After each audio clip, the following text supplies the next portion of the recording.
everybody. This is the panel about Dream Foundry contests. I hope that is the reason that you are here.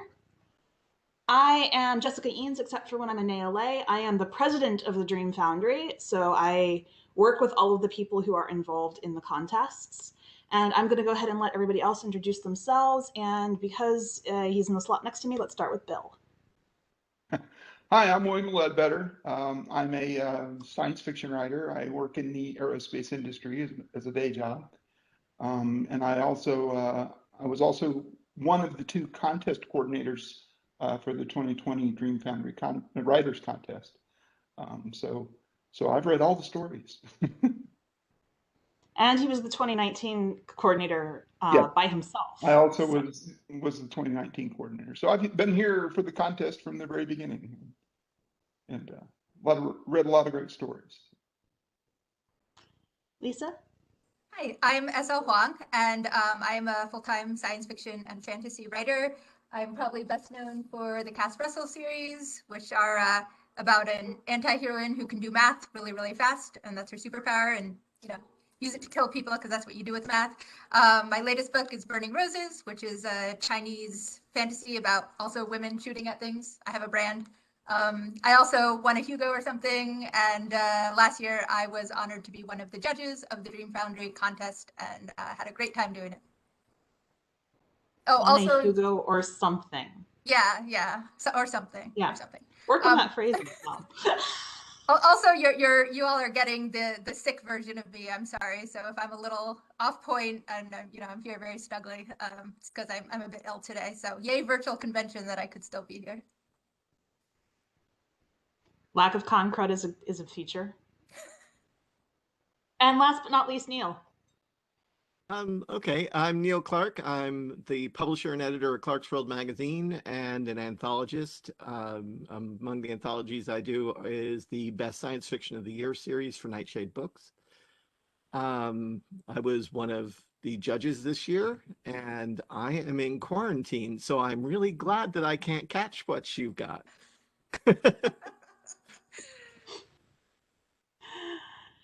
All right, so I'm gonna just let everybody talk a little bit about the contest, and then I'm planning to make this as audience interactive as possible. So if you are in the audience watching the stream, go ahead and move on over to the IRE, the B channel, and if you have questions, if you put in all caps question at the front of it, it will make it very easy for me to spot that in the flow of conversation, and I will try to get to that. So I'm just gonna start with just everybody kind of in turn talk a little bit about their experience working on the contest and kind of what the overall flow for that was. And I'm gonna go in the counterclockwise order for me and start with Lisa this time.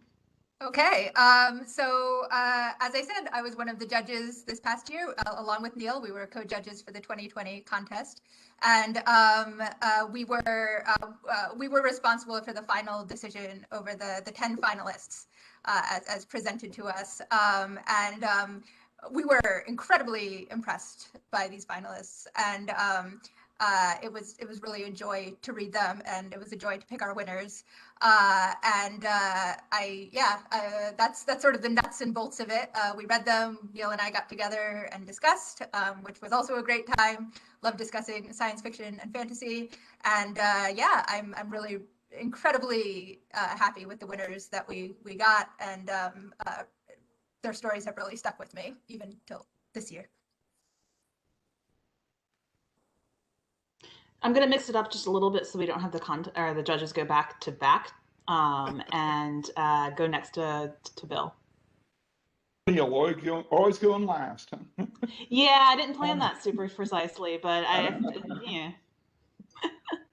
Well, as we've been going along, the contest reading and judging has kind of evolved. Year one, I did it because I had run some medium-sized contests like that before, and we were still kind of getting our feet wet. And in year one, we had a lot of kind of first readers, slush readers, to help us, kind of go through our submission stack.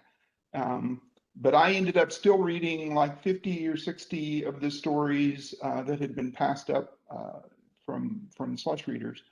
And then I personally just winnowed down, and I did ask several of the slush readers their opinions on various stories, but I kind of winnowed it down to the 10 stories and sent those to the judges last year. Now this year I had a co-administrator, Vajra. I've only seen his name in print. Is it Chenraskara? Chenraskara? Chandrasekhara. Oh, okay. Okay. But and he was great. He was great to have, and I think it works better with two judges. Two I guess gatekeepers, because we kind of both have different likes and dislikes in the stories, and I think that we ended up with a better selection to send to the judges this year than we probably would have if it had just been one of us. And Vajra was a machine, man. He really read a lot. He's fast, and he made it easier on me. And we did have a few first readers this year as well, but with Vajra blowing through so much of the submissions, they really didn't need to do a lot. So, but anyway, it was a lot of fun going through the stories, and so it's kind of we kind of did the same thing that Neil and Lisa did. We kind of narrowed it down to a group that we liked, and then we went back and forth, and it's like, well, I'd like this one for that reason, and back and forth until we got the 10 that we ended up sending to these two. So it's kind of a growing thing, as we go along. But one of the things that we knew we wanted from day one is that the judges, or the stories that the judges saw, they were blind reads. I mean, they get the stories, they don't have the names of the authors on them. So they're judging it entirely on the merit of the story, which was something that we all agreed early on that we really wanted to do. So, and I think that's a great. I mean, even though these guys are professional editors, so they don't let their biases override the story. But I think a lot of new writers, I think they're a bit nervous about that. So I think that's just one less thing for them to have to worry about. So. Yeah. Yeah, Vajra couldn't, his schedule didn't allow him to participate in the convention, so he's not here on the panel, but he did when we say he did a lot of work, I mean that the day that we wanted to have things sent to Lisa and Neil so that they would have enough time to do the judging was going to be on a Monday or a Tuesday. And the Thursday before that, I was like, Vajra, you've still got 260 stories, I think it was, that you need to process. I will summon a crack team of first readers. We've had plenty of people, like, let me get them assembled. I'll tell the judges you need a couple extra days and we'll go through this. And he goes, I'm going to spend some time on it this weekend and then we'll see where we're at. And Monday he was like, all right, I've done it. And I was like, you've done what? And he was like, I've done it. And like, I'm still kind of like filled with terror at the thought of me like too. how you humanly, and he does this all the time. He's a fantastic slush processor. That was I know him from working on Strange Horizons together, but it was one of those where I was like, I don't believe I would have gotten you help. You didn't have to. So he's pretty amazing. Neil? This was a little bit different experience for me. I mean, I'm reading stories for submission all the time, and generally you don't finish the ones that you're not interested in. So I'm used to just blowing through really fast. And this was more like a workshop experience where you read through everything and then you have to sort of rank and rate, which is not in the workshop normally. And it was really fascinating coming up with a list after reading through all of them, and they were, better than I expected, because I'm coming in with slush pile expectations. They did an excellent job calling it down to 10 stories. We sat down one day, and I think we were in agreement on our top 5. I think our top right 3 out of the from gate. Top 3 minute right one, out of the gate. Yeah, we knew which 3, and then we were discussing the order of those for quite a while. Yes, and so we spent a lot of time focused there in discussing the intricacies of each story, what we liked about it, what we didn't like about it, and tried to balance out from there. And it's a process that I think worked out really well, because we were both coming at it with slightly different perspectives and backgrounds on this. And I know I learned a lot in the process, and had a great time. That's really interesting, that what you said, Neil, about coming to it with slush expectations and then finding it to be more of a workshop experience. One of the judges from the previous year before you was Lisa Rogers, who's an agent.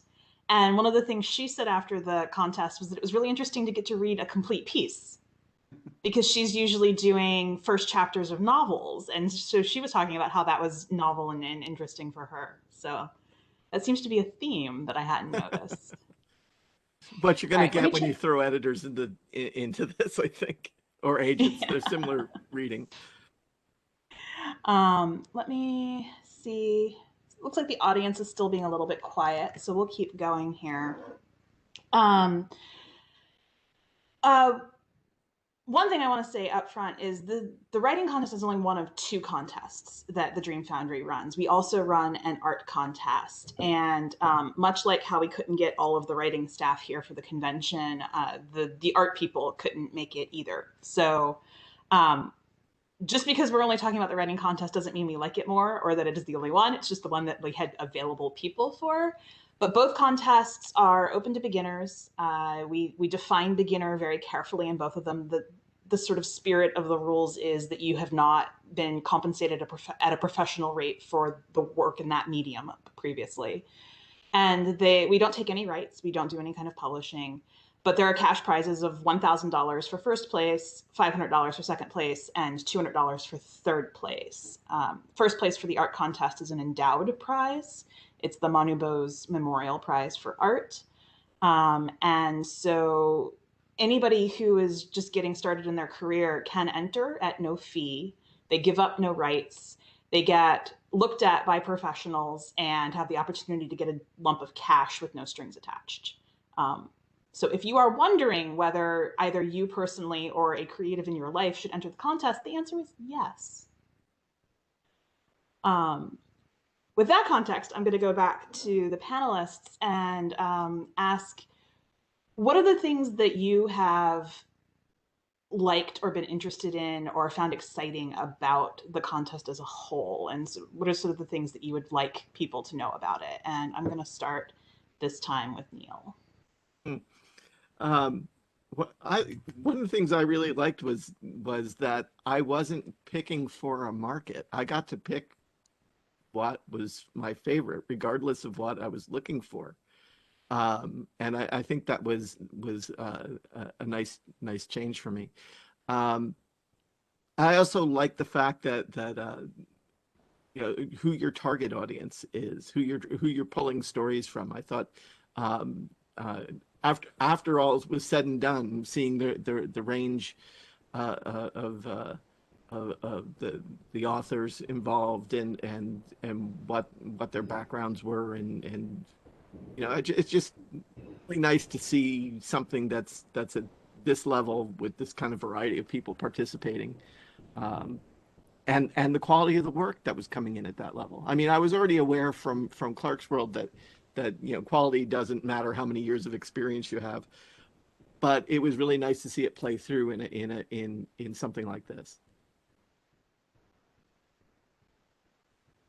Bill?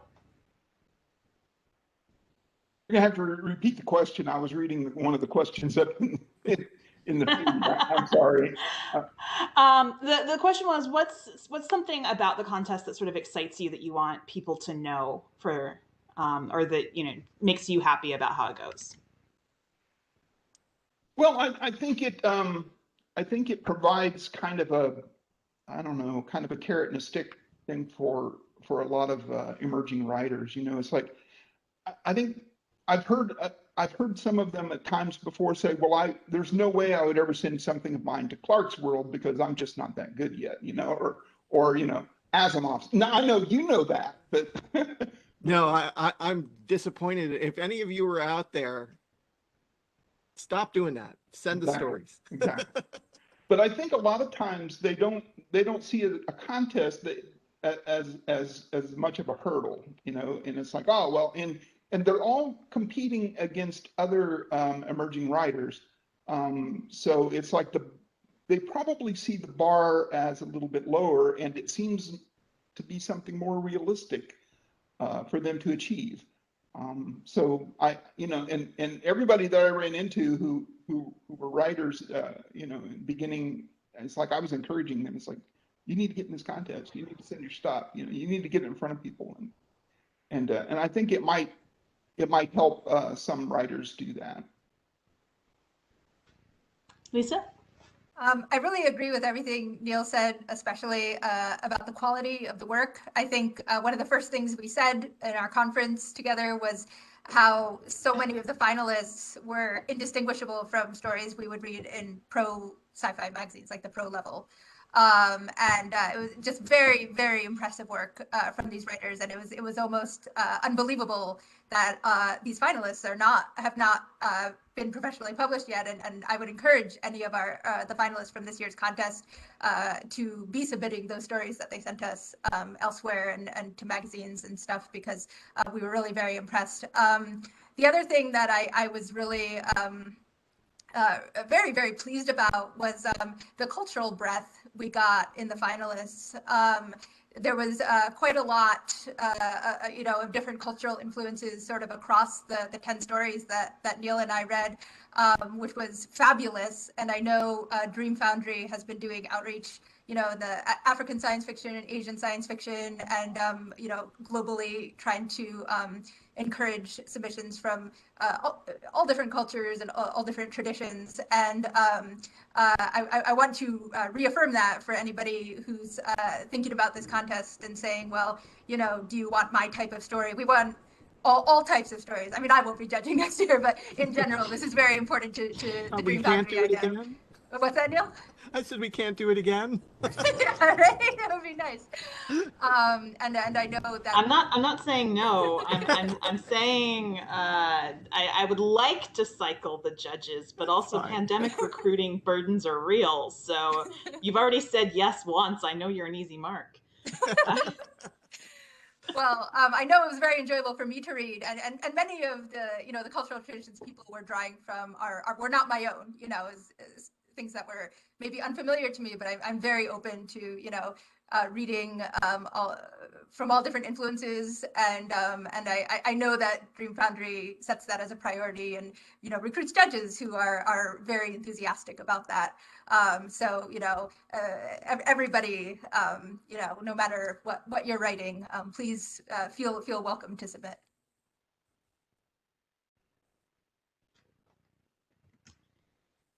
Let's see.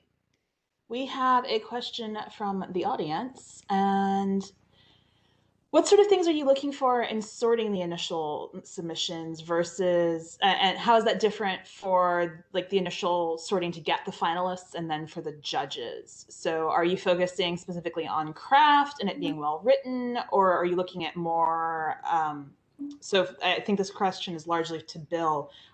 Is it focused entirely mostly on craft, or are you looking to try and give the judges a range of things? Well, yeah, we like variety. Like for example, if you can only read so many stories where the first first 3 or 4 pages are exposition about, two guys sitting in a bar talking about, the kingdom, or 2 guys standing on a castle wall talking about the kingdom, or 2 guys in a spaceport talking about politics. But when something, in the first page or so jumps out and it's just very different, that's probably going to get the entire story read.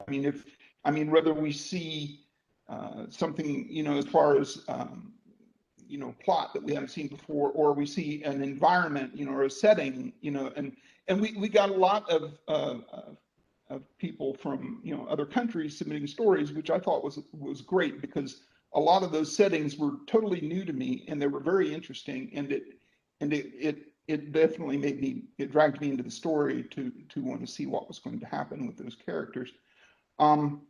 So we look kind of for things that are different and not a lot of the same stuff we've seen before. Craft is definitely important. I think probably all the stories, or most of the stories that we sent up to the judges were really well put together, and the authors were very artistic with their word choices and usage. So those are definitely things to look for. So kind of what we do is we go through the first pass, and then we end up with like a maybe pile. And it varies in size. I mean, it's only been 2 years, but it varies in size. And then you have to go through and read It again. grows And it's every like, year. right. And it's like, and there are some stories that once you read them, you know immediately. It's like, oh yeah, that one's going to go over here in the advance file, in the advanced column. And then you eventually have to weed it down. I think it was a better process with Roger helping, getting his feedback, getting input about his favorites, things of that nature. So I don't know, does that answer the question? It kind of, that those things are all very important. We kind of want to see something new and that really inspires us to keep reading, and that, shows us something that we haven't seen before. So those are definitely stories that are going to have a better shot, I think. Yeah, and for the art contest, I'm going to speak for Dante a little bit, because we did actually explicitly have a conversation about how he chose the finalists, and there was sort of a level of craft that he wanted to see in all of the portfolios that were submitted. But once that level was once it crossed that threshold, he was looking for things that were interesting and things that were unique. And one of the things that I know he called out for a reason he'd included a finalist was that they showed range. And so it was, this finalist was, clearly proficient in this style and did really, really interesting, good things within this particular style, versus another finalist who had demonstrated competency across a variety of styles. And so like that was definitely an element that he was looking at in the portfolio, is once you've hit that basic level of craft, what is it that your portfolio shows off about your particular skill sets to send to the judges that would have you stand out. So that's the art contest answer for that one. Yeah, by the way, there are several other questions farther up the thread here. I didn't know if you saw those, but I think I may have missed those. Are you sure those aren't from a previous panel? No, Monique asked one. It said, did you see certain patterns in the kinds of stories you read for the contest, and were there more pandemic stories? Yeah, go ahead and answer that one then. I didn't necessarily notice pandemic stories, but there were two, especially in the science fiction side of things. There were a lot of kind of apocalyptic, post-apocalyptic type stories, and but across the board, I think we saw a lot of stories that kind of targeted isolation, which makes sense considering that everybody was sitting home, talking to people online and not having seen a human for weeks and weeks at a time. So I'm curious. I'm curious, Bill, because I actually judged another contest last year as well, and I noticed a definite. Obviously, for this one, I wasn't seeing the full breadth of Slush, but for the other contest, I noticed a distinct trend of climate change theme stories. Was that something that you saw here as well? We saw quite a few. I said that there were a lot of post-apocalyptic and apocalyptic type stories, and probably half of those all were related to climate change in some way. So yeah, it was a heavy. It's still a very important topic, I think, for writers of our generation, or our current style. So it's something that definitely has got people worried and working on examining it in their own way. And so yeah, there's a lot of that.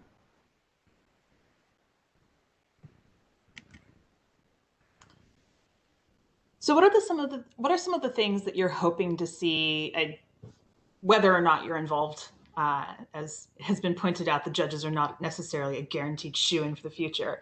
But what are some of the things, as people who are participating in the contest and who aren't, technically Bill is, because we make the contest coordinators official staff, but who aren't necessarily Dream Foundry staff, where you're hired on to the overall mission. I'm kind of curious what your goals for the contest as people who are sort of outside of the organization but still participating in that program might be. I would like to see the Dream Foundry contest, and I think it's starting to get there. I would like to see the line like a Dream Foundry contest winner to carry like a huge amount of cachet. And I think it is worth that, seeing the quality of the finalists and the quality of our winners who, like I said, those stories I still think about.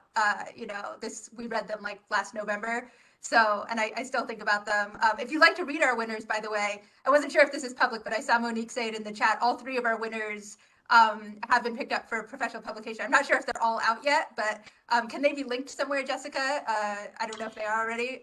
I actually have not. So I have in the difference between now April in 2021 and November in 2020 is not salient to me at all. So I have no idea what may have happened in their intervening time. I did know that they'd all been picked up and also wasn't sure whether it was public. So I'm glad that I've been sitting here going, oh, I should have checked whether I can announce that. I have no idea what's come out, though I do know that Neil has some insider info on at least. Well, I saw that one. Yeah, yeah. I saw that Monique. I know Neil can resolve at least a third of that question. Yes. Yeah. Monique's story has already been published, and I know she's in chat, so I'm hoping she'll post the link for everybody. And I really encourage people to read all three of the stories that were Dream Foundry contest winners this year, because they are brilliant. I loved them. It'll give you a sense of like what the types of stories that we're getting. And I really think that I would like to, I really like that this contest is giving emerging writers a sort of resume line and a feather in their cap as a like practical thing, if that makes sense. Like, I don't mean this in like an arrogant way, but I would like to see it really benefit people from that perspective of business and networking. And I do think it is starting to, because we're seeing more and more people sort of mentioning it. And I think as people start to see the quality of the stories, who are our winners, that's just going to be more and more of a thing. And, like people can put it in, I would like to see that people be able to put it in query letters and stuff and really get maximum networking out of it, as well as the prize money, which, also nice, but, yay, want to help our winners as much as possible. Because they totally deserve it. Yeah. Monique has helpfully shared in the chat that the other two stories are forthcoming from Strange Horizons. They're not out yet. So you will be able to find them later. For anybody who is watching this panel now or significantly later in the year, we did showcase winners from both contests at the convention this year, and we gave them as much programming as we could. So if you want to get to know them and sort of see them, go ahead and go through. There's not a lot of convention left at this point for the live stuff. But if you go through our archives, once we get everything released, you can track them down and see their various events here at the convention and take advantage of that. Yeah, I interviewed Phoebe this morning, Phoebe Lowe, and it was so interesting hearing the processes that she used and the influences that she had for the story that she had wrote.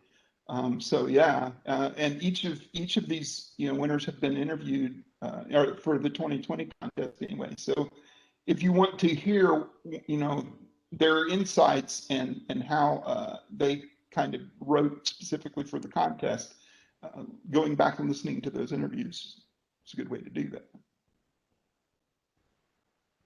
Yeah. All right, let me double check in on the chat again. We have a link to Monique's story in the chat now, so if you want to look that up, that is available for you. for anybody who doesn't have access to the chat, looking at the video archives, the title's The Failed Dianas, and it's on Clarkesworld. So you Google those two things together, you'll find the link right away. And I'm not seeing anything with question at the front, so I'm going to go ahead and assume that that means that there are not questions from the audience. The Failed Dianas is really good. The Failed Dianas is really good. Yeah. I listen to all of my I get all of my short fiction by listening to podcasts, and I'm like over a month behind, and I frequently don't have any idea who wrote what because podcast. But then I saw the title, I was like, oh yes, yes. That one, I should have known that one. So yeah, so that it is late in the convention and I'm one of the con chairs. So I'm going to ask for forbearance on the I'm not connecting one thought to the next one super well. Let me ask, what are some of the advantages? Lisa has talked a lot about what she's hoping the advantages for having entered the contest will be for people, where it helps for networking and querying. I'm wondering if there are any advantages that you want to see in terms for people who don't necessarily win, but for participating, because this is something that I have tried to design into the contest, and I'm wondering if other people think it worked. Do you see any kind of benefit for people who participate, even if they're not getting that log line for having won? You can say no, it won't hurt my feelings. Well, it's the experience of getting work out there and submitting it. Sometimes that first step is the absolute worst. So if that's what it takes to get them started, great. I completely agree with that. Getting your work out there is such an important part of being a writer, and can be hard. I don't know about the Dream Foundry contest in particular, because I was already couldn't qualify. You don't qualify to enter. Yeah, no, exactly. No, but I do know I do know as a writer who submits to other things that there can be a community that grows up around submitting to things, submitting to various markets, sometimes submitting to a specific market. I don't know. I really have no context as to whether that is starting to sort of grow up for the Dream Foundry contest, but I maybe it is, and that could be a really awesome benefit, no matter whether you win or finalist or submit, and just to have the community, the writing community.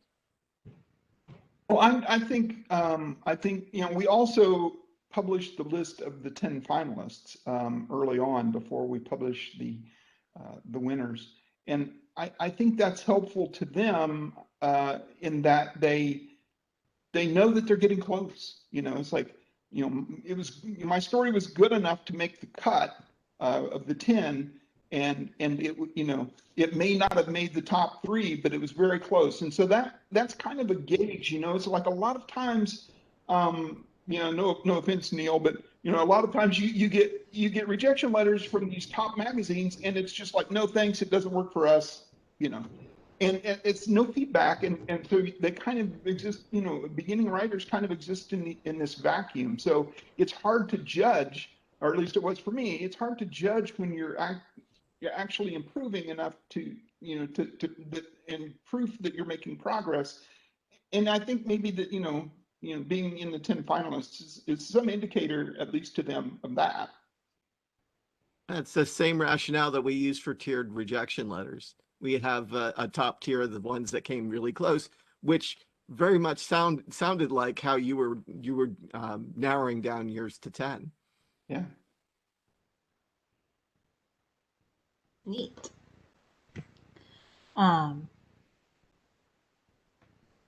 We have questions in the chat. So, and thank you, Luke, for posting with the tag.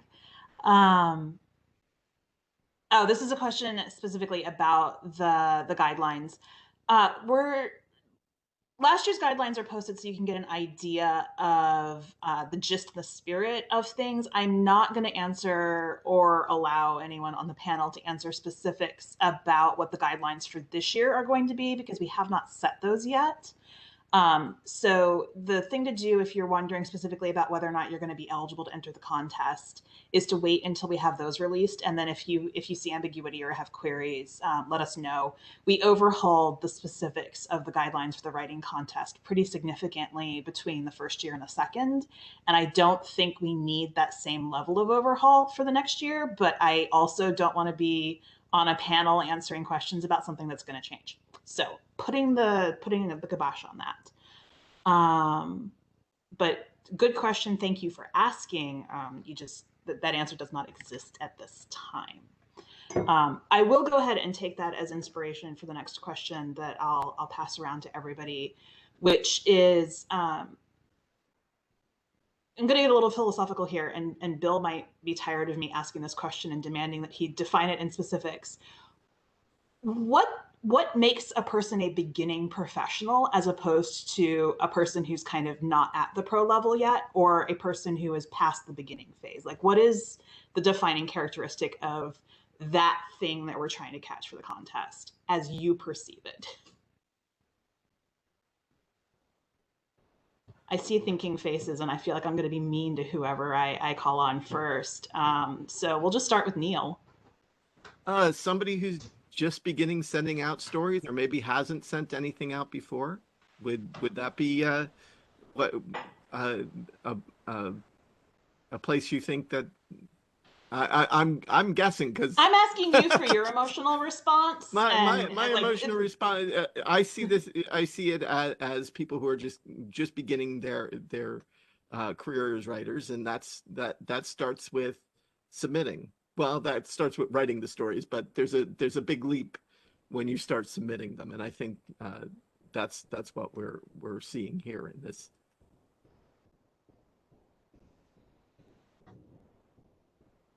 I mean, by Lisa, your cutting it off bathrobe, at publication. Yeah. Lisa, your bathrobe makes you seem approachable, and therefore I'm going to call on you next.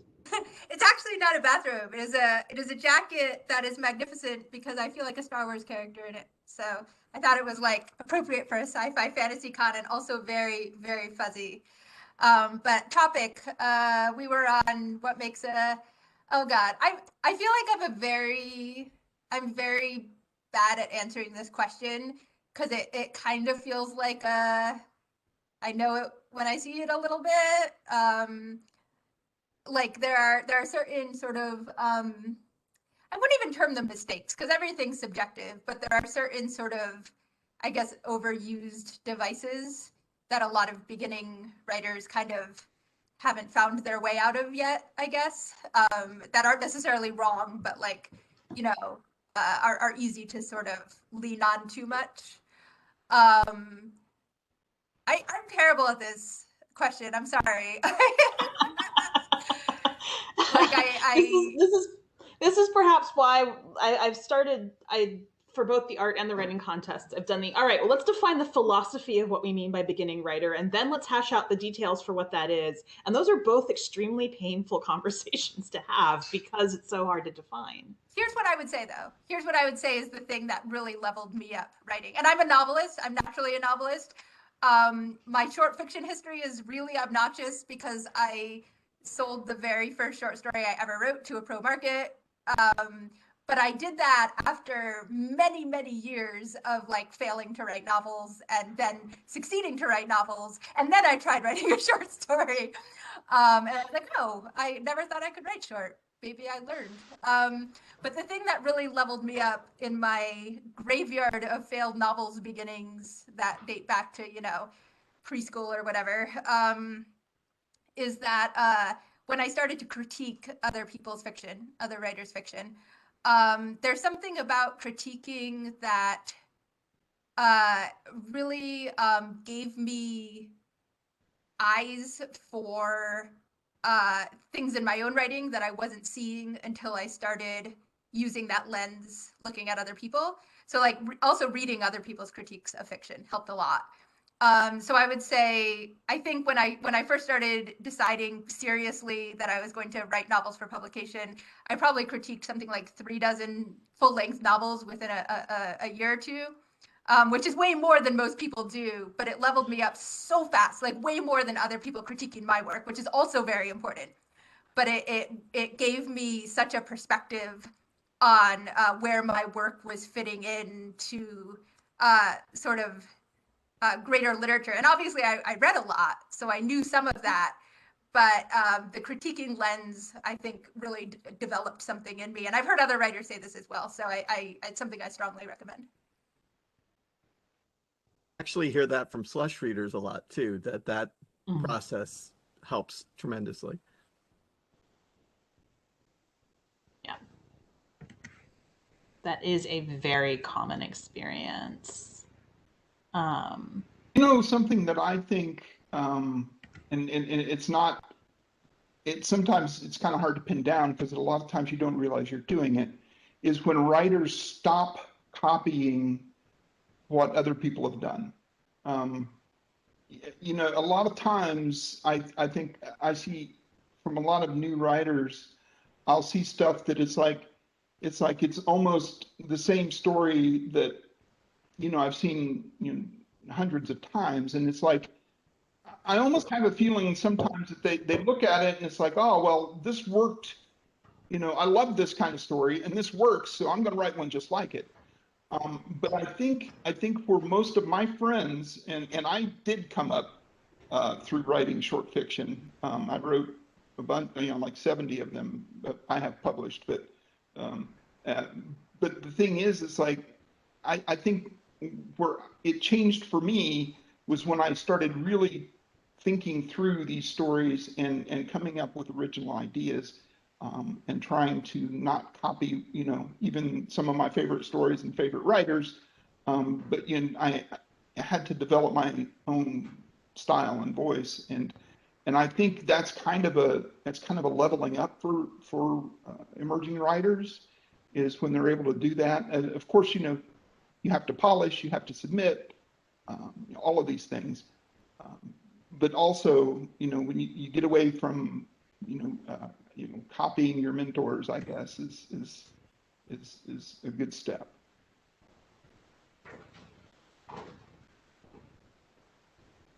We have an observation in the chat that of darn, you have to actually write the stories first, which that is definitely a common experience to have as you're getting started. So we're in the last 7 minutes of the panel, because I am going to end us on time because I have a personal, visceral relationship with the problems caused when we run over. So I'm going to ask the panelists, what are the questions that you have for Dream Foundry about, based on your experience with the contest? If any. I backpedal upon the expression. I think we sort of had to know what was going on. Yeah. Question withdrawn. That was a bad question. Fine.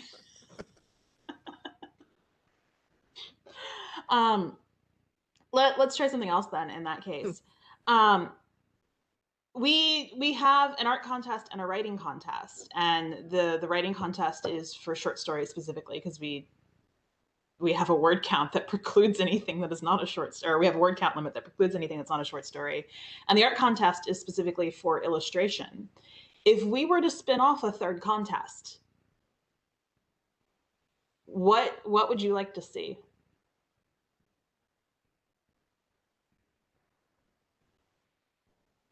I have no idea if there's actually interest in this, but me being out of Hollywood, I would love to see a screenwriting contest, but I don't know if that's like, I know Dream Foundry is edging towards that sphere, but I don't know if you have enough of a foot in that sphere yet. That's just my personal interest. That's not an industry. Screenwriters expect to be paid. We can't afford that yet. We're working on that. I mean, I've done some workshops before where novels were permitted, but it was only portions of novels. That's an area you could go in, and as judges, you might want to consider agents. because they work more We in had that an sphere. agent, And our first year, Lisa Rogers, our judges the first 2 years were Lisa Rogers, who's an agent with Jabberwocky, and Charles Coleman Finley, who has recently retired, but at the time was the editor for Mhm. FNSF. Agents don't tend to run into short fiction as much as they do novels. So I think it would be really beneficial to have an agent involved in that process, particularly if they were willing to speak to some of the issues later. Yeah, I mean, you could set the contest up so that you send the first 3 or 4 chapters Hmm. and a synopsis, because it's like when you're starting out writing novels, writing a synopsis is just like a nightmare, but or it was for me. So it's like that way you could get feedback from professional, either novel editors or agents, could be the judges, and you could give them feedback and let's face it, this first 3 or 4 chapters of a novel are pretty important. I mean, they can make rather you can make an agent want to read the rest of the novel. I mean, you might even sell a novel based on those. So it's like, it's an important, it could be an important contest for some people, because there are writers out there who just skip the short fiction entirely. So What about poetry or something with audiovisual elements Operators. to it? I mean, either of those could be really interesting too. Straw poll conducted. Long term, we do have plans to have more contests, but priorities on which medium to get, or which contests to do are not set, and we're a long way off from having the money for it. So I just like having that straw poll. We've got 2 questions from the audience, and I think we might be able to squeeze them in the next 3 minutes. 3 minutes, not 3 minutes. So the first one is, for contests in general, is it ever worth keeping in mind the judges when you write or edit, or should you just submit whatever you want? personally, I don't think so. I mean, I think generally, I mean, when I'm writing, I write the story first, and I get the story the best that I possibly can, and then I think about markets. So and considering the vast, variety of the type of stories that are sent to our contest, then it's like, no, I don't think so. You should write the story that you want to write, and write it the best you possibly can. And if you put all that into it, then it might be good enough, to get, you know, the judges and everybody like it as much as you do.